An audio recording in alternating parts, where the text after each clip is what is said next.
रीयाणं नमो वज्रायाणं नमो लोये सब्बिसाहुणं। पंच परमेष्टि भगवान की, अनंत अनंत सिद्ध परमेष्टि भगवान की, 1008 देवादेवादिनाथ भगवान, 1008 देवादेव श्री राम भगवान की, आचार्य भगवान रवि सेन स्वामी की, आचार्य भगवान विद्यासागर जी महाराज की, आचार्य भगवान विशुद्ध सागर जी महाराज की।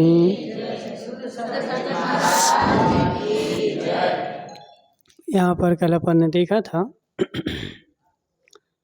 कि राम जो थे सबको छोड़ के चले गए थे और सरवरी नदी पार करके उस पार पहुँच गए थे, लेकिन अन्य जो लोग थे वो नदी पार नहीं कर पाए थे और उनमें से कुछ लोगों ने उस नदी के ऊपर ही पुतले की तरह खड़े रहे, कुछ मूर्छा खा कर के गिर पड़े और कुछ ने बोला कि यह संसार जो है असार है, इस संसार को धिक्कार है, अब तो मैं जो हूँ घर लौट के नहीं जाऊँगा और क्या करूँगा, दीक्षा लूँगा। तो बहुत सारे राजा वहीं नदी के किनारे पर कोई मुनिराज का संग मिल गया तो वहाँ पर उन्होंने सबने दीक्षा ले ली थी। और जब दशरथ को भी पता चला कि बहुत सारे राजाओं ने राम के वियोग में दीक्षा धारण कर ली है, तो वह बहुत सारे राजा, दशरथ भी अपना घर छोड़ करके चले गए और दशरथ ने भी सर्वभूत हित नामक मुनिराज के पास जा कर के दीक्षा धारण कर ली थी। ठीक है। अथानंतर दीक्षा धारण करके योगारूढ़ होकर बुद्धिमान दशरथ विचार करने लगे कि संसार संबंधी दुखों का मूल कारण तथा मुझे बंधन में डालने वाले स्नेह को धिक्कार है। अब वो राजा दशरथ हैं, योगारूढ़ हैं, ध्यान कर रहे और ध्यान करते करते वह सोच रहे हैं कि यह जो संसार है, इस संसार के दुखों का मूल कारण क्या है, तो स्नेह है। जीव जिस गति में जाता है और वहीं स्नेह करने लगता है और स्नेह करके दुख को प्राप्त करता है। बोलो, संसार में तुम्हें दुख किसके कारण होता है? विराग भाई। अब विराग महेश के घर में जन्म लिया, महेश से स्नेह हो गया, उस धन से स्नेह हो गया। अब महेश को कुछ हो तो मुझे दुख हो, मेरे धन को कुछ हो तो मुझे दुख हो। और यदि जिसको उस धन से स्नेह नहीं है, घर से स्नेह नहीं है, कुछ भी होता रहे, बैरागी वही तो बोलते हैं, सम्यक दृष्टिर भवति ज्ञान वैराग्य शक्ति। कहाँ लिखा? अध्यात्म अमृत कलश, आचार्य अमृत चंद्र स्वामी। सम्य यहाँ पर प्रश्न किया कि सम्यक दृष्टि के पास वह कौन सी शक्ति है जिसके कारण वो सुखी रहता है? तो आचार्य बोलते हैं सम्यक दृष्टिर भवति ज्ञान वैराग्य शक्ति। तो सम्यक दृष्टि के पास क्या है? ज्ञान है, वैराग्य है। घर में तो रह रहा है, लेकिन घर में रहते भी जल में भिन्न कमलवत, घर में रह रहा है, लेकिन जितना तुम्हारा स्नेह जितना गाढ़ होगा और वह अज्ञानता पूर्वक होगा, उतना ही वह तुम्हारा स्नेह तुम्हारे दुख का कारण होगा। और यदि वही स्नेह तुम्हारा ज्ञान पूर्वक होगा तो वही स्नेह तुम्हारे लिए प्रशस्त राग का कारण होगा, पुण्यबंध का कारण होगा। और वही स्नेह यदि अज्ञान पूर्वक है तो पाप बंध का कारण है। अब तुम किसी से भी करो, चाहे घर वालों से करो, चाहे धन संपत्ति अचेतन से करो, चाहे मोहल्ले वालों से करो और चाहे भगवान से करो, क्या अज्ञान पूर्वक राग भगवान से भी करा जाएगा तो भी खोडनिया माँ वह तुम्हारे पाप बंध का ही साधन होगा। क्यों? क्योंकि यहाँ संसार में देखा जाता है, अभी देखो संसार में कहीं भी चले जाओ, बड़े बड़े बड़े बड़े लोग बिल्कुल ऐसे छाती फुलाए घूमते, अरे हम तो इतने बड़े धर्मात्मा, हम तो इतने बड़े धर्मात्मा, और वास्तव में उनकी नींव खोदी जाए तो उनके पास 1% भी धर्म नहीं है। क्या कर रहा है? छाती फुला के घूम रहा है। आज हमने उपास कर लिया, हम ऐसा कर लिया, हमने वैसा कर लिया, देखो हम ऐसा करते हैं, हम वैसा करते हैं। तो ये तो तुम्हारी बाहर की क्रिया है, अंदर में क्या है? अंदर में कुछ नहीं। अंदर में क्या है? खोखला है, समझना। तो कहने का से क्या है कि उसने जो भगवान से भी राग किया, वो धर्म से भी राग किया, वो कौन सा किया? अज्ञान पूर्वक किया है, ज्ञान पूर्वक नहीं किया है। और जो अज्ञान पूर्वक राग किया जाएगा तो अज्ञान पूर्वक किया हुआ राग तेरे पाप बंध का ही साधन है। तो संसार में कितने सारे अज्ञानी आज भगवान से राग किए बैठे हैं, और भगवान से राग करने के बाद वो क्या सोचते हैं कि हम तो धर्मात्मा हो गए, अब हमें मोक्ष मिलने वाला है। लेकिन जब नरक में जाके पड़ते हैं तो खबर लग जाती है। क्यों? क्योंकि अज्ञान था। ठीक है। तो यहाँ पे बोल रहे कि संसार में दुख का कारण कौन सा है?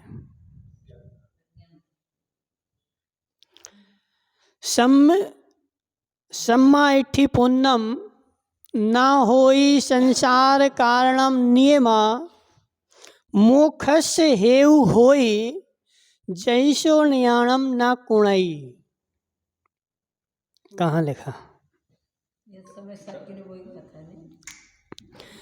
जी देवसेन स्वामी का एक भाव संग्रह नाम का ग्रंथ है। ठीक है, देवसेन स्वामी ने भाव संग्रह ग्रंथ लिखा है, उसकी लगभग 90-91 नंबर की गाथा है। सम्मा इट्ठी पुण्यम ना होई संसार कारणम नियमा। सम्यक दृष्टि का जो पुण्य है अर्पित भाई, वह संसार के बंध का कारण नहीं होता। मोक्ष हेउ होई, मोक्ष का ही हेतु होता है। जैसो नियाणम ना कुणई, यदि निदान नहीं करता है तो, यदि निदान कर लेता है तो फिर वह संसार का कारण हो जाएगा, लेकिन कुछ समय के लिए। लेकिन सम्यक दृष्टि जो पुण्य बंध कर रहा है, क्यों? क्योंकि उसके पास 2 शक्तियां हैं, ज्ञान शक्ति, एक वैराग्य शक्ति। और ज्ञान वैराग्य शक्ति से उसको पुण्य का बंध भी हो रहा है, लेकिन वह पुण्य के बंध को भी अपने से भिन्न जान रहा है। कैसा है? खोड़नी अम्मा कैसा है? हमारे से भिन्न है, आ रहा है चला जाएगा, को हम तो है नहीं है, मैं भिन्न हूँ वो भिन्न है। तो जी उसको ज्ञान भी है और वैराग्य भी है। ठीक है, विराग भाई क्या है? ज्ञान भी है और वैराग्य भी है। सब जान रहा है, ठीक है, जान रहा है तो अज्ञानता में नहीं जा रहा है, और जान करके उसको अपना है। आ रहा है आने दो, जा रहा है जाने दो। सम्यक दृष्टि की क्या है महिमा बताओ? आ रहा है आने दो, जा रहा है, आए सो बेल कम, जाए सो भीड़ कम। समझना। और जो मिथ्या दृष्टि जीव है वो क्या करता है कि अपना मान के बैठ जाता है और अशुभ राग करता है, स्नेह करता है, और स्नेह के कारण इतने संकल्प विकल्प करता है, इतने संकल्प विकल्प करता है कि वह संकल्प विकल्प उसके पाप बंध के साधन बन जाते हैं। ठीक है। तो इसलिए यहाँ पे क्या लिख रहे कि संसार के दुखों का मूल कारण क्या है? तो स्नेह है। तो राजा दशरथ घर में रहे, खूब स्नेह किया, 504 शादियां करी, लेकिन जिस दिन बैराग हो गया तो सबको छोड़ करके चले गए। और जब सबको छोड़ करके चले गए और दीक्षा लेकर के वन में योगारूढ़ होकर के बैठ गए, तो अब सोच रहे हैं कि संसार में दुखों का कारण क्या है? तो स्नेह है। और स्नेह नहीं होगा। अब देखो विराग भाई, तुम्हारे घर के बगल में एक कोलू लगा है, देखा तुमने? कोलू नहीं जानते? अरे यार, ये लोग क्या जानते? महेश भाई, कोलू लगा तुम्हारे घर के बगल में। घानी, हाँ घानी, घानी बोलो, कोलू बोलो, दोनों चीजें बोलते, ठीक है? अब तुम लोग क्या जानते? आजकल के बच्चे कछु नहीं जाना। तो कोलू लगा है, लगा कि नहीं लगा? और वह कोलू चलता है तो उस कोलू में क्या डाला जाता है? तिल डालते हैं, ठीक है? उनसे बोल दो हल्ला नहीं करें, ठीक है? कोलू में, रौनक भाई तुमने कभी कोलू देखा? कोलू देखा? कोलू में क्या डाला जाता है? कोलू मतलब घानी, देखिए ना, घानी कोई कोलू बोलते हैं। तो घानी में क्या डाला जाता? शींग डालते हैं, तिल भी डालते हैं, सरसों भी डालते हैं, ठीक है, सब डालते हैं। आज तक उस घानी में किसी ने गेहूं डाला क्या? क्यों? जीव, समझ बात को। तेरे बगल में, घर के बगल में लगा हुआ घानी तुझे मोक्ष मार्ग का उपदेश दे रही, तूने आज तक उससे लिया नहीं कि हे जीव, हे जीव, जिन जिन अनाजों ने अपने अंदर में तेल को संजो के रखा उनको इस घानी में पिलना पड़ा, और जिनने तेल को संजो के नहीं रखा उसको घानी में नहीं पिलना पड़ा। तो ऐसे जिसने अपने अंदर में स्नेह रूपी तेल को संजो के रखा उसको संसार की घानी में पिलना पड़ा, और जिसमें तेल को नहीं संजो के रखा वह संसार की घानी में नहीं पिलता है, संसार की घानी से निकल जाता है। तो क्या करना है? मोक्ष जाना है तो क्या करना? अपने अंदर से स्नेह का तेल निकाल दो।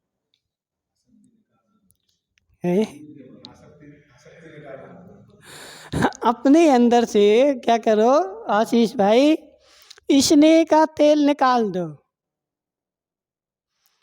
इस संसार की घानी में किसी की ताकत नहीं कि तुम्हें पेल सके। तो अपने अंदर में जो स्नेह रखा है, स्नेह रखा है, वह स्नेह ही मेरे कर्म बंध का साधन है। और आज का जीव मोक्ष मार्ग पर तो चल जाता है, व्रती भी बन जाता है, लेकिन हे जीव, तूने स्नेह खत्म किया कि नहीं? बोलो। स्नेह खत्म नहीं किया है तो तुझे घानी में पिलना पड़ेगा, तेरा तेल निकलेगा। हे जीव, हे जीव, समझ बात को। इसलिए विराग भाई, मोक्ष मार्ग पर चलना का मतलब क्या है? स्नेह को निकाल दे, ठीक है? यदि संसार की घानी में पिलने का उद्देश्य नहीं है खोड़निया माँ, तो क्या करो? स्नेह को निकालना पड़ेगा, है? तो नहीं निकल रहा है तो खोड़निया माँ अभी कुछ गड़बड़ है। कोई भी हो, स्नेह तो निकलना ही चाहिए। स्नेह तो निकलना ही चाहिए। जितना स्नेह मिथ्यात गुणस्थान में था, उतना स्नेह सम्यक्त गुणस्थान में उतना का उतना है। तो गुणस्थान अभी बड़ा नहीं है, मिथ्यात में है। तो चौथे गुणस्थान में जो जीव गया है उसको चौथे गुणस्थान संबंधी स्नेह होना चाहिए, प्रथम गुणस्थान वर्ती नहीं होना चाहिए। ठीक है। अब मुनिराज को भी स्नेह है, बोलो मुनिराज को स्नेह है कि नहीं है? लेकिन मुनिराज को जो स्नेह है वो संसार के भोग संबंधी नहीं है। मुनिराज को जो स्नेह है वो किसी इच्छा संबंधी नहीं है। किस संबंधी है? तो धर्म की वृद्धि हो, धर्मात्माओं की वृद्धि हो, अधर्म का नाश हो, जीवों का कल्याण हो। तो ऐसा स्नेह वह कम हो करके 13वें गुणस्थान में केवली भगवान को भी है लेकिन कम है। इसीलिए तो उपदेश दे रहे। अपन लोग बोलते ना भगवान भवी जीवों को उपदेश देते हैं, क्यों?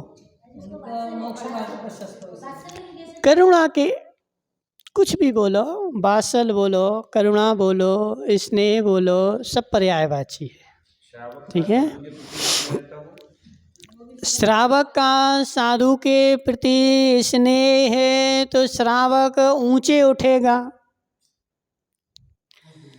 ऊंची ऊपर की ओर जा रहा है। हमेशा कभी भी हो अपनी सोच ऊंची रखो, अपनी सोच ऊपर की ओर रखो, अपनी सोच बढ़ोतरी की ओर रखो, और हमसे जो बड़ा है उसको देखोगे तो हम ऊंचे उठेंगे। कल बताया था कि संसार में 2 ही सार हैं, या तो निर्ग्रंथ बन जाओ, और निर्ग्रंथ नहीं बन सकते तो निर्ग्रंथों की सेवा करो। और सेवा क्यों कर रहे? जैसे अपन बोलते ना, हम चरण क्यों छू रहे महाराज के? हमें चरण नहीं छूना, आचरण छूना है। लेकिन आचरण नहीं छू पा रहे, तो जब तक आचरण नहीं छू पा रहे तब तक चरण छूते रहो। और चरण छूते छूते एक दिन, जिस दिन हमारी कैपेसिटी होगी तो आचरण छू लेंगे। तो निर्ग्रंथों की सेवा कौन करेगा? मुनिराजों के प्रति राग कौन रखेगा? जिसको मुनिराज बनना हो। मुनिराजों के प्रति स्नेह कौन रखेगा? जिसको शराब पीनी हो तो वो बाजार में घूमता है, कोई दारूड़ा मिल जाए और क्या। कोई जिसको शराब पीनी हो किसको खोजता है? हमारे कोई मैटर का मिल जाए तो एक आध बोतल पिला दे। जिसको मंदिर जाना हो तो वो मंदिर वालों को खोजता है। जिसको मुनिराज बनना हो तो वो मुनिराज की संगति करता है, मुनिराज की सेवा करता है। क्यों कर रहे? क्योंकि अभी हम मुनिराज नहीं बन पा रहे। तो जब तक नहीं बन पा रहे तब तक मुनिराज की सेवा करते रहो, उनसे स्नेह रखो। लेकिन मुनिराज के प्रति तुम्हारा जो स्नेह है वो शुभ स्नेह है, पुण्य बंध का साधन है। क्यों है? क्योंकि मुनिराज तो नंगे बैठे, अब नंगा नहाएगा क्या और निचोड़ेगा क्या? बता, नंगा नहाए क्या और निचोड़े क्या? तो मुनिराज से तुम राग कर रहे। अब तुम ऐसा तो राग कर नहीं सकते कि महाराज कुछ दे दें, अब है ही नहीं तो तुम्हें क्या दे दे। समझना, ले जा तो जी ले जाओगे तो वो तुम्हारे काम में आएगा ही नहीं। हाँ, तो कहने का आशय क्या है कि मुनिराज के प्रति हमारा जो स्नेह है, मुनिराज के प्रति हमारी जो भक्ति है वो निष्काम भक्ति है। मतलब किसी प्रकार की चाह के प्रति नहीं है, गुणों के प्रति है। उनके जैसा मुझे बनना है। इसलिए जिसको मास्टर बनना हो तो वो क्या करता है? STC करेगा, BEd करेगा, और फिर वहाँ जयपुर जाएगा तो उसकी तैयारी करेगा। जो जो क्वेश्चन आना है उनकी तैयारी करेगा, यानी जो जो क्वेश्चन आना है उनकी संगति करेगा, और उनकी संगति कर करके पेपर में भर देगा। तो ऐसे जो मुनिराज की संगति करेगा तो उसको क्या मिलेगा? मुनिराज की संगति करोगे तो आज नहीं तो कल, कल नहीं तो परसों, एक दिन तो मुनिराज ही बनोगे, क्योंकि वो संस्कार रहेंगे। ऐसे बहुत सारे आज अपन ने देखा, जैसे भामंडल का चल रहा था खोड़निया माँ कि भामंडल ने क्या किया, पूर्व भाव में वह कुंडल मंडित और वो सीता थी, सीता का जीव, वो पति पत्नी थे। तो इस भाव में वहाँ से दोनों एक साथ गर्भ में आए, वो उसको चाह रहा था। इस विशेष भाव में भाई बहन थे, तो वहाँ गया, उसको पूर्व की याद आ गई तो बोधि को प्राप्त हो गया। तो ऐसे इस भाव में तुमने मुनिराज की संगति करी, और इस भाव में हो सकता तुम मुनिराज नहीं बन पाए। अगले भाव में कालांतर में कभी तुम्हें वो याद आ जाए कि हम उस भाव में थे और मुनिराज की संगति करते थे, मुनिराज का विहार करवाते थे, और उस भाव में तुम्हारा शक्तिशाली शरीर हो, अच्छा क्षेत्र हो, और तुम्हारे भाव बन जाए अब हमें संसार में नहीं रहना।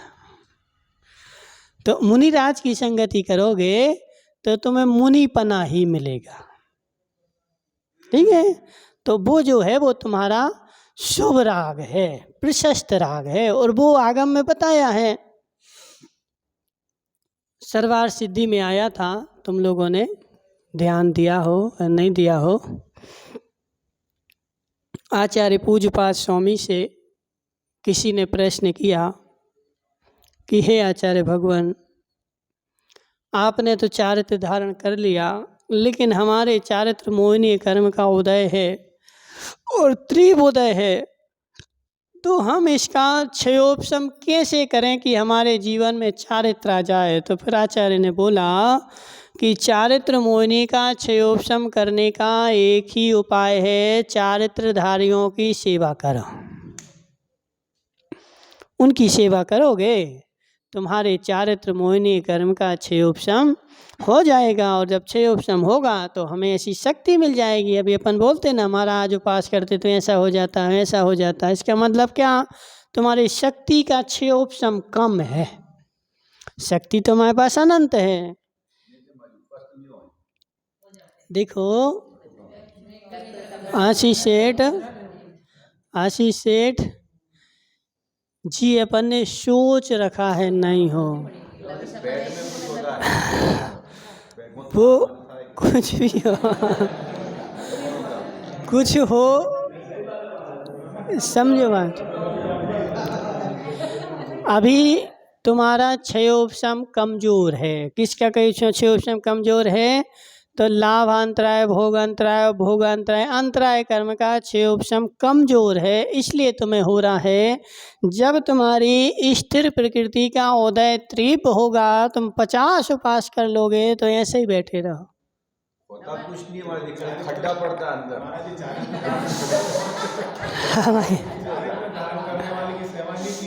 हाँ बस ठीक है ना। ऐसा नहीं, बहुत सारे लोगों को हमने 10-10 उपास भी करवाए, उनको एकासन भी करवाया। ऐसे लोगों को जिन्होंने जीवन में कभी एकासन नहीं किया, ठीक है, तुम्हारे शैलू भाई ने भी आज जीवन में इस बार पहला उपास किया था, पहले दिन, कभी जीवन उपास नहीं किया। लेकिन हाँ, तो ऐसा नहीं है, थोड़ा सा शक्ति मिलती है, थोड़ा सा अपन को मनोबल भी बनाना पड़ता है कई बार। ठीक है, होता कुछ भी नहीं है, अपनी शक्ति तीव्र है। तो अपना कहने का विषय क्या चल रहा था कि संसार के दुखों का कारण क्या है? स्नेह है। तो राजा दशरथ यहाँ पे बोल रहे खोड़निया माँ, इस स्नेह को धिक्कार है। अन्य जन्मों में जो मेरे स्त्री, पिता, भाई, पुत्र आदि संबंधी थे, वे सब कहाँ गए? कहाँ गए पाटनी अम्मा, बताओ। पूर्व जन्म में तुम थी कि नहीं थी? कहाँ थी? अब जिस पर्याय में थे उस पर्याय में तुमने कुछ कमाया था कि नहीं? कहाँ है? वो वही छूट गया। तो इस पर्याय में जो कमाया है रौनक भाई, वो कहाँ ले जाओगे? कोई नहीं ले जाए, सब यहीं रह जाए, ठीक है ना। तो कहने का आशय क्या है कि राजा, वो पुण्य तो तुम्हारी आत्मा के साथ चिपका हुआ है, अपन अभी अचेतन वस्तुओं की बात कर रहे हैं। निदान का मतलब क्या होता है कि तुम इच्छा कर रहे हैं। जैसे वो फिल्मों में देखते ना, अमिताभ बच्चन जाता है शंकर जी के मंदिर में, वो फिर वो घंटा बजाता है और घंटा बजा करके बोलता है, हे भगवान, मैंने कुछ भी तुम्हारी सेवा करी हो तो आज हमारा ऐसा काम हो जाए, हम ऐसा फल मांगते हैं। बजाता कि नहीं? तो ऐसा अपन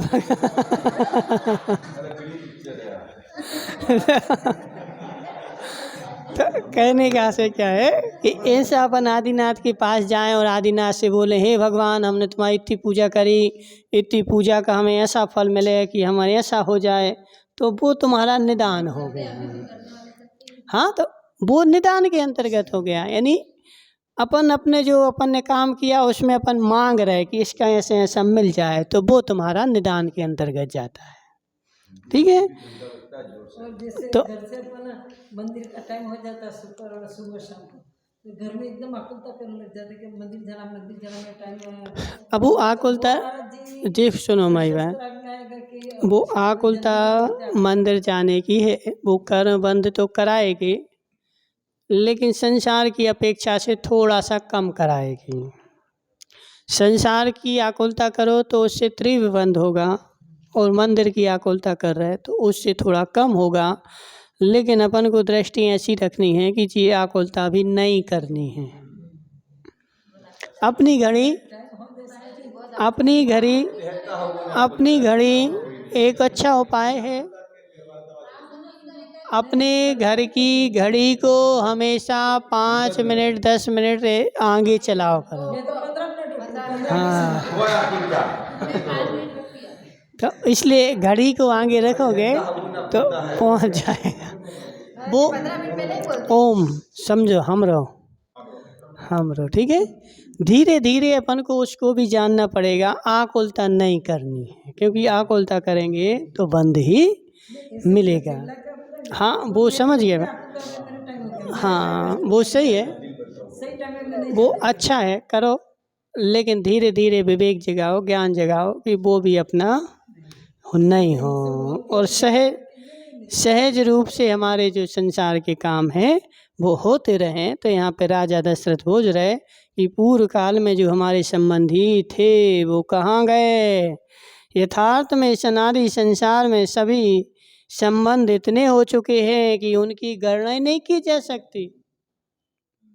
हमारे पूर्व काल में संसार में महेश सेठ इतने संबंध हो गए, इतने जन्म रख लिए कि उन जन्मों की गणना नहीं हो सकती। और ऐसा संसार में कोई जीव नहीं है जो हमारा संबंधी ना बना हो। सब हमारे संबंधी बन चुके, किसी न किसी पर्याय में कोई ना कोई सब हमारे संबंधी बन चुके हैं, उनका कोई पार नहीं है। मैंने अनेक जन्मों में अनेक बार स्वर्ग में नाना प्रकार के विषय प्राप्त किए और भोगों के निमित्त नरकाग्नि के संताप भी सहन किए।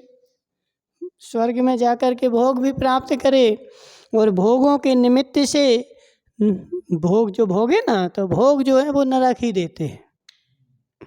हाँ, तो भोगों के निमित्त से क्या हुआ, फिर मैंने नरक में जाकर के नरकाग्नि भी सही, एक बार नहीं, कितनी बार, अनंत बार।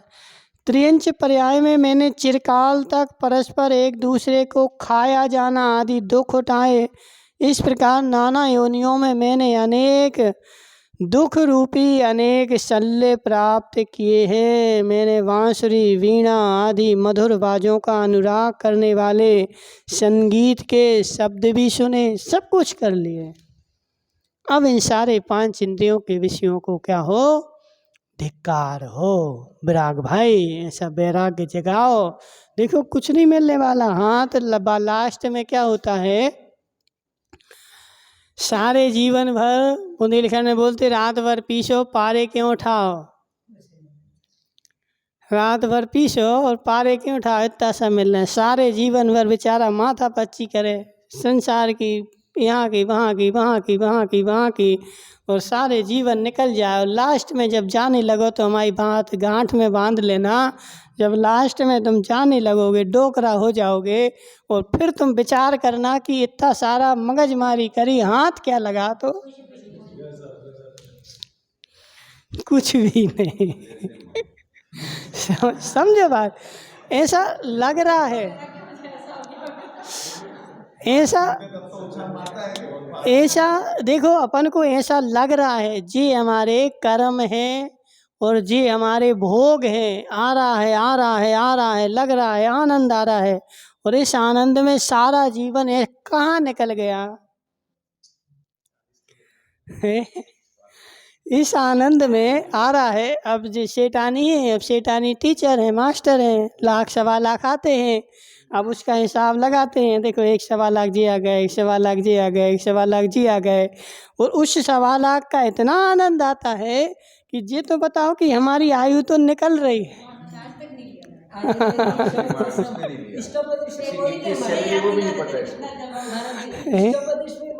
हाँ, आयुर्वेदिक क्षेत्र से हेतु कालस निम माँ, तो कहने का आशय हमारा, हमरो कहने का आशय हमारा क्या है कि हे जीव, हे विराग भाई, जो खाए वो पछताए और नहीं खाए सो ललचाए। ठीक है जी, भोगों के लड्डू नहीं खाए तो ललचाए, और खा ले तो पछताए। मात्र इतना ही है, और कुछ भी हाथ नहीं लगता है। आज जो तो अपने डोकरा से पूछना कितना मजा आया शादी करी तो। पपैया करे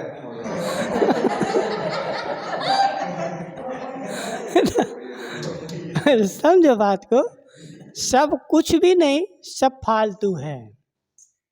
ठीक है, सब शरीर नाश हो जाता है, धर्म नाश हो जाता है, समय नाश हो, तीनों का नाश ही होता है। शादी करो बस, कुछ नहीं रहे, मात्र शरीर नाश करो, भोग भोगो, शरीर नाश करो, समय नाश करो और धर्म नाश करो, तीनों का नाश ही होता है।